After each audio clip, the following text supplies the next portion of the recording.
Hello everyone, we're continuing our series of talks. With us in the studio is Dr. Michael Laitman. Hello. And our topic for today, male and female tendencies in Kabbalah. We'll talk about men and women as the manifestation of the two forces, which are the basis of nature created by the Creator, the male and female inclinations or tendencies. And also we'll see the reflection of these two inclinations, the male and female inclinations, how they dress in a man and a woman in our world.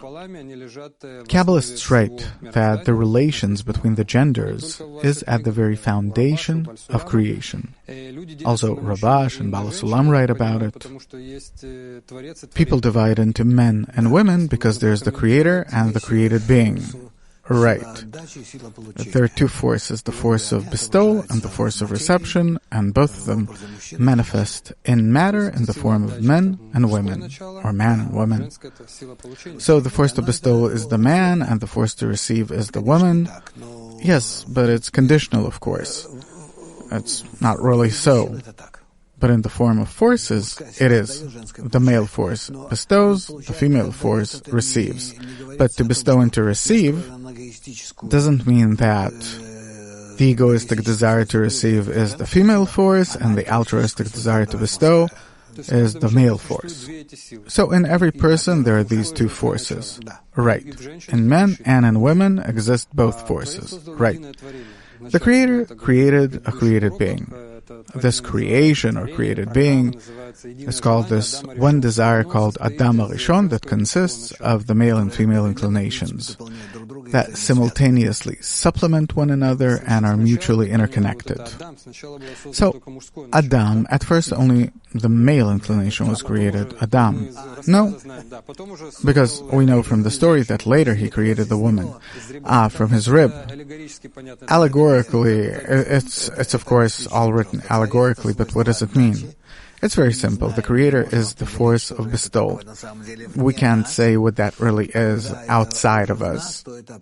And when it is already inside of us, then it is defined as the sum total of the male and female qualities. When he created Adam, what was that entity? Adam is the 10 Sfirot,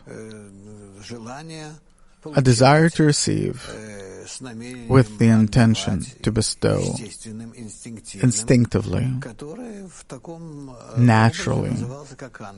That was considered an angel, meaning it is an absolutely ideal quality, very small, existing in its zero state, meaning there's no reception and there's no bestowal. It's said about that, if you decipher the entire story, it's difficult, but it is possible to do. You can find it in the book of Zohar and in other Kabbalistic books, that it is the mutual supplementation of one another in the receiving and bestowing parts where they practically come down to zero. So Adam, when we talk about that system, it's not a man, it's not an entity, it's not matter, it's a quality. It is a quality that includes in itself the positive and negative, conditionally put positive and negative forces that are mutually connected and supplement one another. Meaning this how they exist in potential. Yes. And this structure of forces is called Adam. So before the creation of matter, we're talking about the world of forces. Of course. And I think we talked about this on our lesson about the development of the created being, creation, the 4 phases of direct light. When was Adam created then? That was created after the creation of the 4 phases of direct light and all the worlds. The world of Adam Kadmon, Atzilut, Bria, Yetzirah, and Asiya, and only then the conditions for the creation of this system called Adam were created, were made. We learned that the whole of creation is the desire to receive pleasure. And the created being is divided into two parts. The desire to receive pleasure for yourself is called the female inclination, and for the sake of the Creator is the male inclination. Suppose. So how should we understand it? The male and female inclinations to begin with were not expressed in creation because creation needed to develop. It's like our universe was created out of some tiny particle of energy, but energy of a higher class level that was sufficient in order to create everything that we have in our realm. And everything that we don't even know about, it's a billion times bigger than what we're imagining to ourselves with everything else that fulfills it. So the tiny particle of energy that broke through from the previous level to our level made all of this. So we need to understand that this particle of energy included in it everything, the positive and the negative and all the different qualities that expand and develop and become opposite to one another and mutual, etc. But they all come from that one point in which all of these qualities were in a state of potential, and there was no difference between them. So if we're talking about a man and a woman, their prototype, such a point, such a form, called Adam, in which there was practically no male part, no female part, it gradually developed in that partsuf, from that object. So it existed in potential, but was not realized yet, and then it started developing. So, moving forward, after the millions of years of development, if you can put that way, because in spirituality there's no time, already in our world we see that there's a man and a woman. In our world, it appears in the gradual development of matter, the still vegetative, animate, and human nature, and man too gradually emerges, as it says in the wisdom of Kabbalah, through intermediate phases, from the still to the vegetative, from the vegetative to the animate, from the animate to the human. And what you get is man, from the monkey, from the ape. Well, we had a lesson about this, and still, the question is, does a soul have a gender? If a person in this life is a woman, in the next life, will they also be a woman? Will they reincarnate again into a woman, the body of a woman? Is it so? Suppose it's easier to explain it that way, but the thing is, what does Kabbalah say about it? Kabbalah altogether does not operate in such states because our world is an imaginary world, imagined by us, depicted in our senses. But we say that this cluster of energy, it goes through different metamorphoses, and until it comes to the end of correction, it dresses to simplify the male in male and the female in a female body. And this cluster of energy or qualities, it pertains only to man. It can't dress in lower forms. No, not into anything else. It's not Hinduism. Okay, then everything's clear. So, moving on to the main part, which is the correct inner action. Here we spoke globally, and what really interests people, for example, I teach courses, and people are interested. How can Kabbalah help them to use the different knowledge and tools that exist in Kabbalah in order to arrange a good relationship between people, between men and women, or people in general? Yeah, men and women, in the family, at work, but probably in the family. We see that as humanity goes and develops, it becomes ever harder. If, in the past, it was supported by the environment, society, and some village, small city, by religions, etc., by different habits. Yeah, women practically had no rights. And then everything was very simple. Men had rights, women really didn't have rights. And this way everything was arranged. And the woman, on the other hand, knew that this is her destiny, and the man knew that this is his destiny. Meaning both of them knew what do they exist for, how did they need to live, exist, and on their part, there was no possibility of inventing something.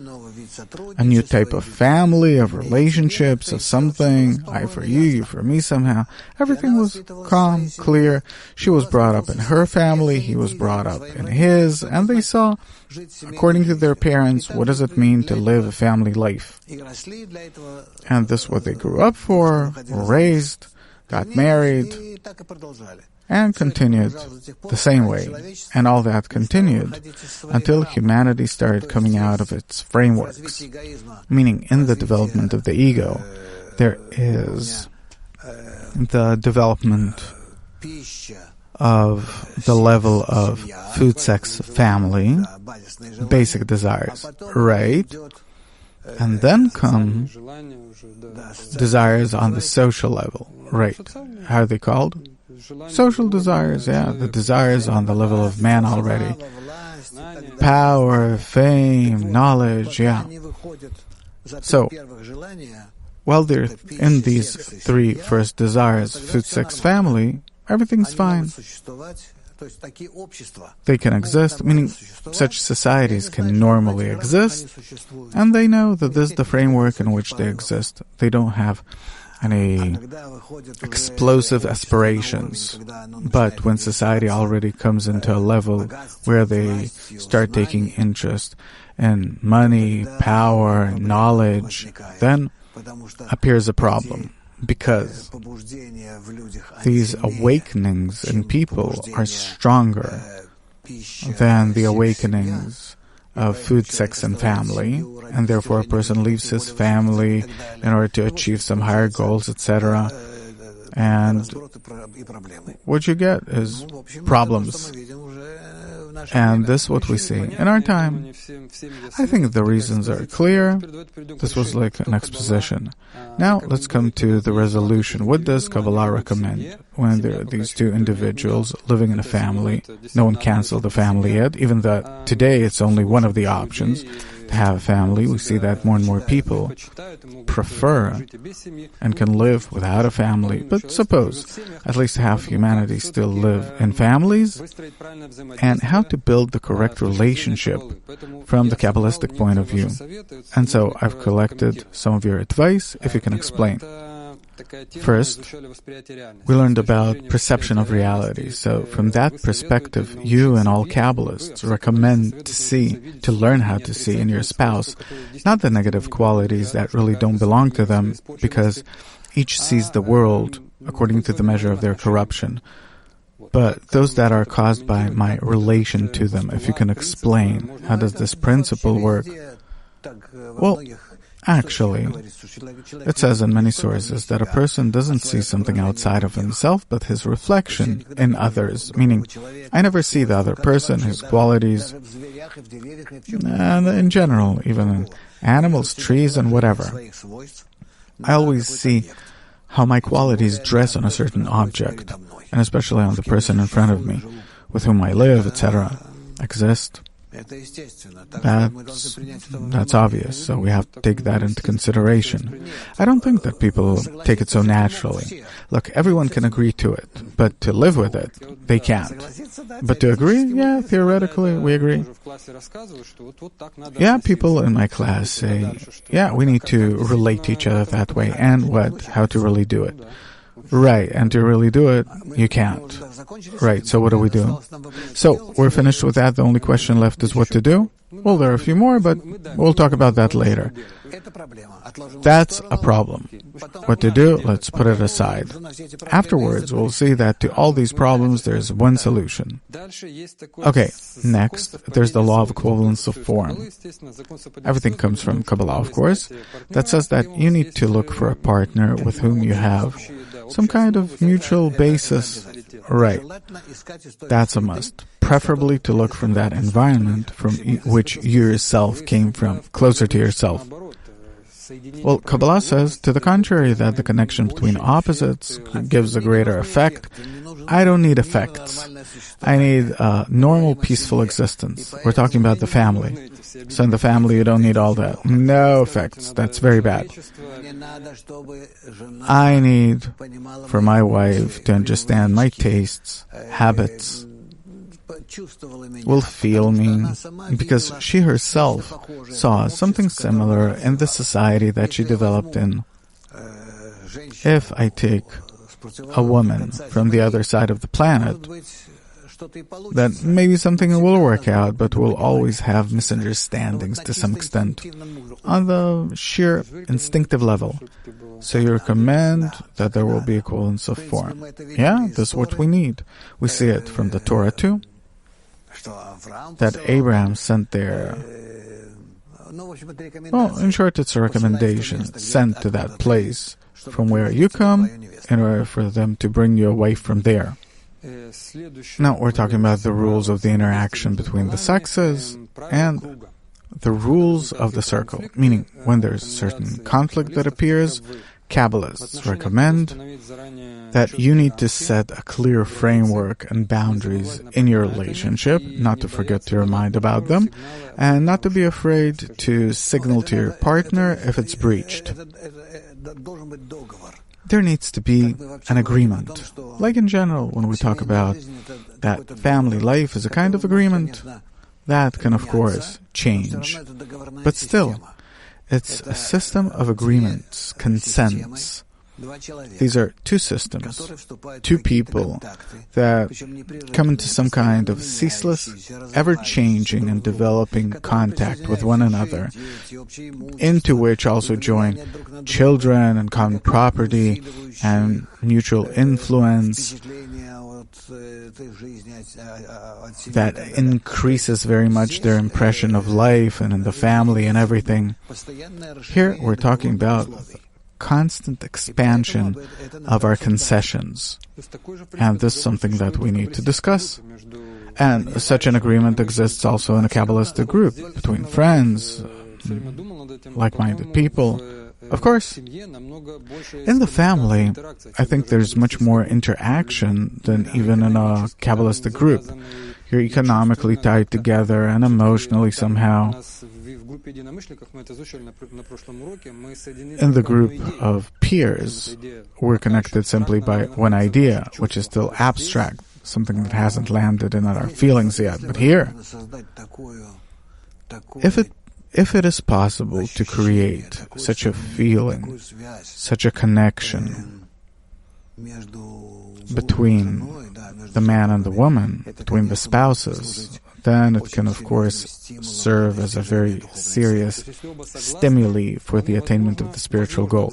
So if both of them agree, so it's possible to take all the principles that Rabash writes about in the group and apply it to the family. Very complicated, but possible. Much more complicated than in the group. Look, I don't know. It's very difficult for me to say something about it, because I observe among some of my students a few such successful cases. And I'm happy that there is such a thing, even though that in the meantime, these cases seem to me as unique. So you would recommend to work that way with your spouse? The thing is that yes and no. The problem is that a man first needs to develop himself as a man in the men's group, and we see that from history, and only when he becomes a man, meaning is in a group of men and starts attaining connection with the Creator, then, only then can he correctly connect with a woman, or with the suitable woman, in this case, suppose his wife, and to correctly unite with her. It's not simple. So, work in the family does not replace work in the group. I would not recommend to start work or working in the family until a person has seriously oriented himself, developed himself in the group, absorbs all the rules, right.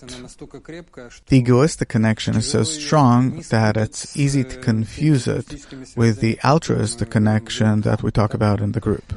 Right. Okay, next interaction.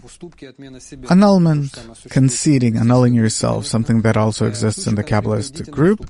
In case of conflict, go for concessions. We're talking in the family. Begin the next day as if nothing happened, giving each other amnesty, and to try to avoid such situation that in advance you understand that will bring to strife.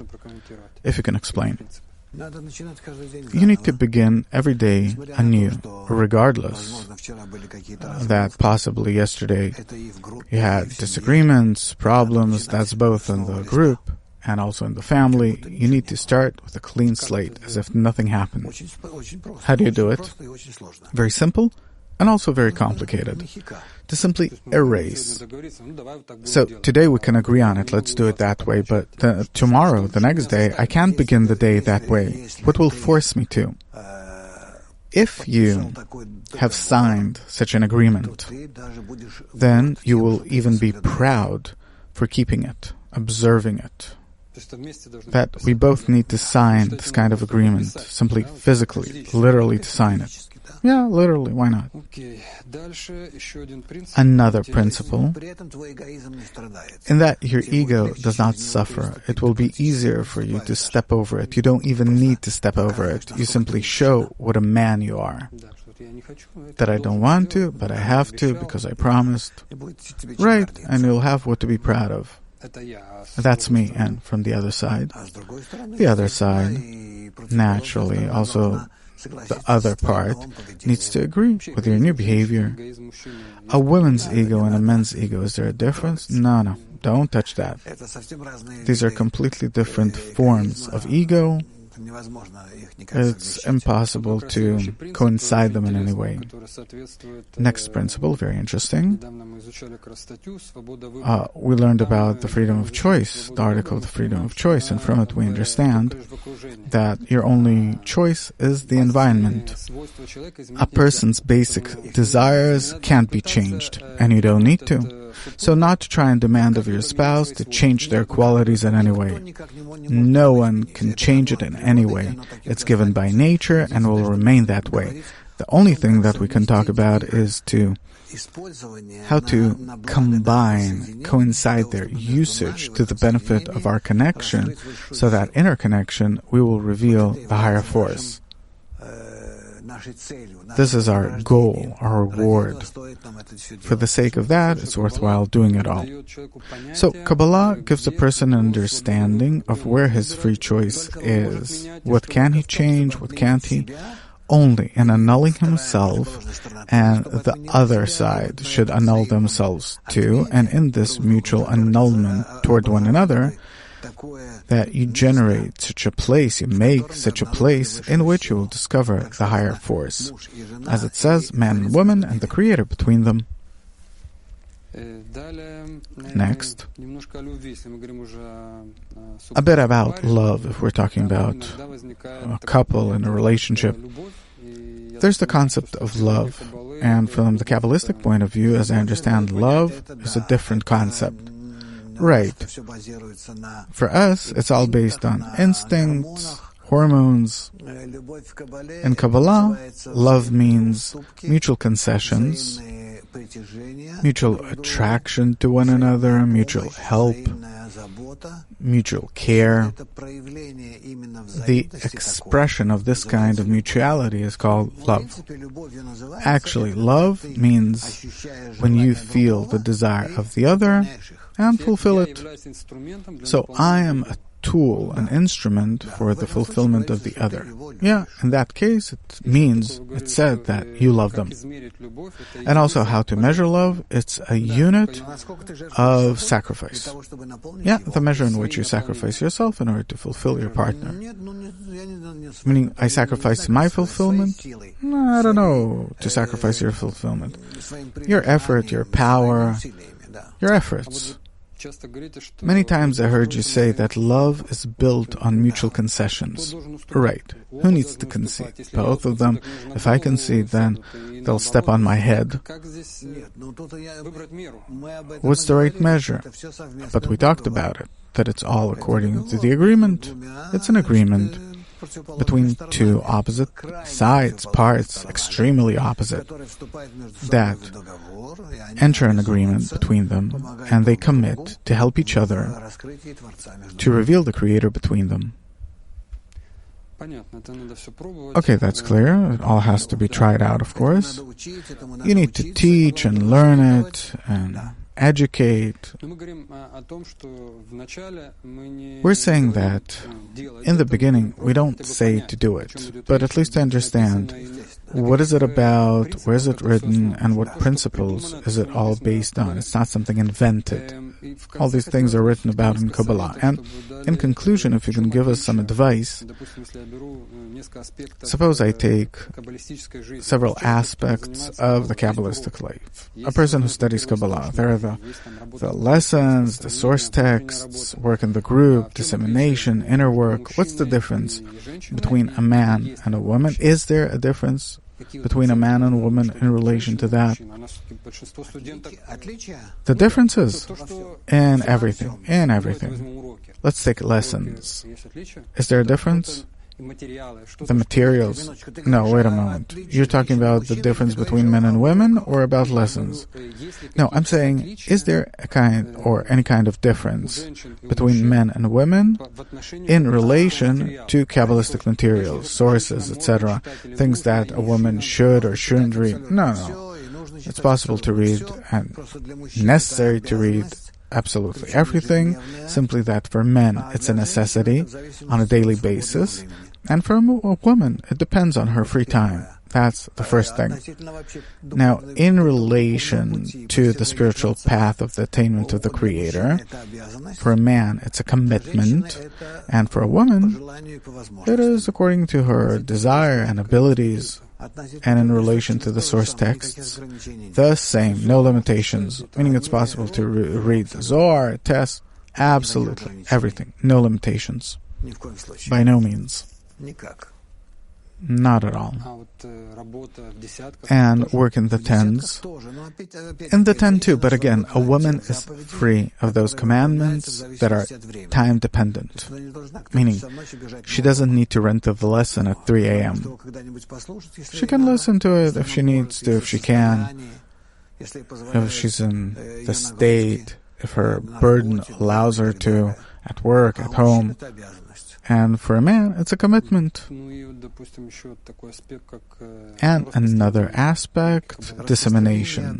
Dissemination of the wisdom of Kabbalah. Dissemination is obligatory for men and women, and for women no less than for men, as much as possible, because it is related to her birth-giving function. Through her comes a correction to the world, and thus she has to disseminate, or she's related to dissemination no less than men. How about the inner work? Different scrutinies, prayers. For men and women, it's all a must. But again, a woman does it according to her ability when she's free, and a man has to. In certain times, under certain circumstances, he simply must. Meaning, for a man, there's a clear time framework here, and for a woman there isn't. For a man, there are clear instructions as to quantity and quality. For a woman, there isn't. Can we eventually say, if you can explain, the saying, that men and women and the Creator, man and woman and the Creator between them, what does it mean? Yes, it means that if the male and female parts of the egoism or altruism connect between them in order to create something mutual that is directed toward bestowal, toward mutual love and in general outside of oneself, then between them what is felt as the upper force called creator. So can we say that there will never be a normal couple unless the quality of mutual bestowal and love called the creator is revealed between them? That is for sure. And thus, in our time, we're experiencing such crises in the family, and only if we understand that we need to build the family in a completely new form of organization inside the family, agreement, only then we will be able to build it. Okay, so our lesson is coming to its end, and on our next lesson we'll talk about the family.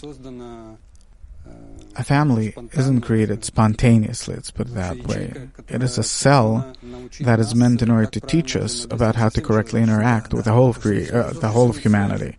Right. So this is what we'll go over. We'll see what is a family and how can we apply Kabbalistic principles in the family. Right. Thank you very much. Till next time, all the best.